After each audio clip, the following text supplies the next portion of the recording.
So what else? Even today there was a signing, right, Dave? Wasn't there somebody we signed? Yes, Who's this guy? Eric, This is Eric, Torres, Kubo, Kubo. Yeah, Erick that's his Cubo, nickname.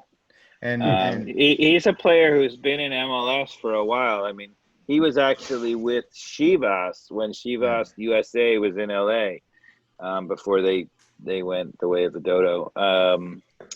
And he was pretty good. He scored a number of goals there, and then he went to Mexico and I think struggled, and then I came saw that. back with Houston with the same coach, Hmm. of the Chivas, and actually resurrected his career some under the same coach, and then went back to Mexico again. So Yeah, he's had some real success in MLS. He's only 27, um, but it seems hit or miss based on the coach.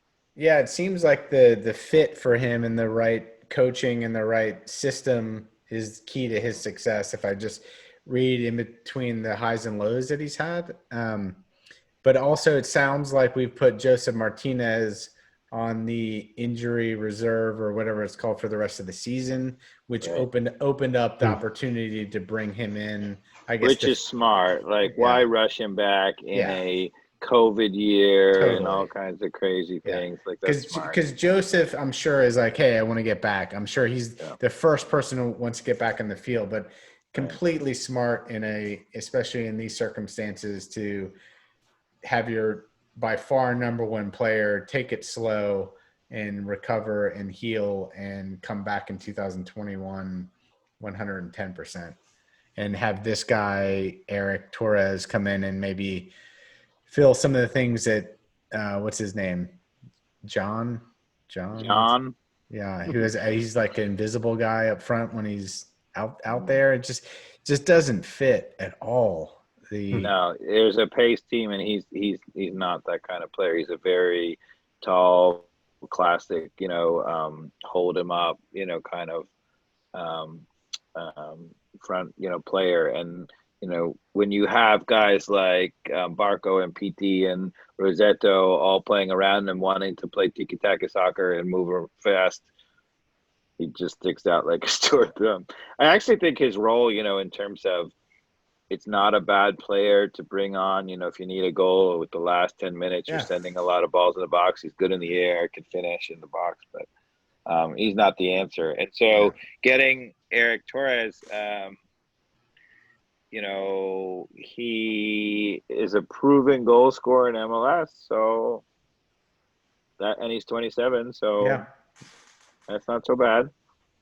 Yeah, should be in his prime. If he fits in, then that could be a good thing. Yeah, especially given we need some goals. We definitely need some goals, and we need to take that pressure off of But I have to say, PT and there's a Barco. lot of people who feel that goals, we need players for goals, and yeah, maybe, but until you have a team doing things, team scores goals. Like, not, you can score goals without having Martinez if the team is doing things right and creating chances. You can if you're Um, Pity Martinez and you've had 50 opportunities to take a free kick from, say, I don't know, 20 to 25 yards outside the box the last year and a half, and you kick it over the goal. It's like, it's such a tease. That guy is a disappointment when it comes to a lot of things, and particularly free kicks. At this point, wouldn't you expect PT Martinez to have scored one of these free kicks outside the 18? Just that's one. fair. All I'm bloody wanting is just one. Like, he lines up, he bends it, it goes 2 feet over the post. It's unacceptable. You got to get it on frame. But you, of all players, should know, like, that, players in confidence or whatever, he's hit the crossbar, Doesn't he's been matter. 2 feet over. If Get he's it if done. he's playing with confidence, he probably scores a bunch of those. Yeah. I don't know. Well, I'm not yet down on PD. I don't think that we know yet. I don't think we know yet, but I've been giving him a lot of runway in the middle of last season. I was giving him shit, and then he turned it around a little bit. And Right. there's certainly moments of magic. But I feel like, and if you listen to my last ATL on Fire podcast, Dave,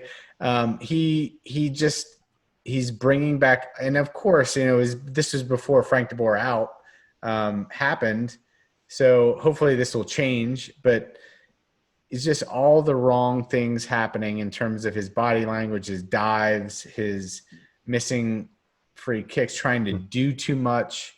But the preseason and the first 2 games before COVID, he was great. True that. I agree.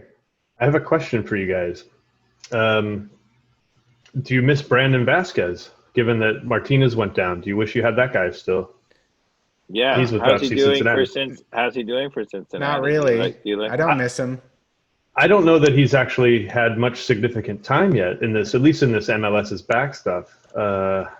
He's about as good as Jürgen Damm, or not Jürgen Damm, but Jean in terms of production, in terms of end result. Dave, I think he's a better player. I think he's slightly better. I don't know though. He didn't get it done when he had his opportunity. You got to understand. So Brandon Vasquez is 19, and Jürgen Damm is 27 or something. So it's a very big difference. I didn't mean Jürgen Damm. I meant Adam Jean. Adam Jean. Adam Jean. Oh, yeah. Adam Jean's older. Adam Jean's older too. Yeah. No, and I agree. He's younger, but I never. Yeah, you might be right. Maybe he'll develop into something. But he's at Cincinnati. He looks, like he's very young, but he's you're breaking up on He's got good skills. He can finish, but there he just needs. He just needs a chance. Mm-hmm. Yeah, I hope he gets some time. I liked what I saw. Yeah, I mean, I agree. I think Vasquez needed minutes. You'll never get good without minutes. That's right. Yeah. All right. Thanks for listening. If anybody actually made it this far in the podcast, we'd love to hear your feedback on Twitter at ATL on Fire. And tell your friends to subscribe. We are on iTunes, Google Play, and really any sort of podcast platform that you're on.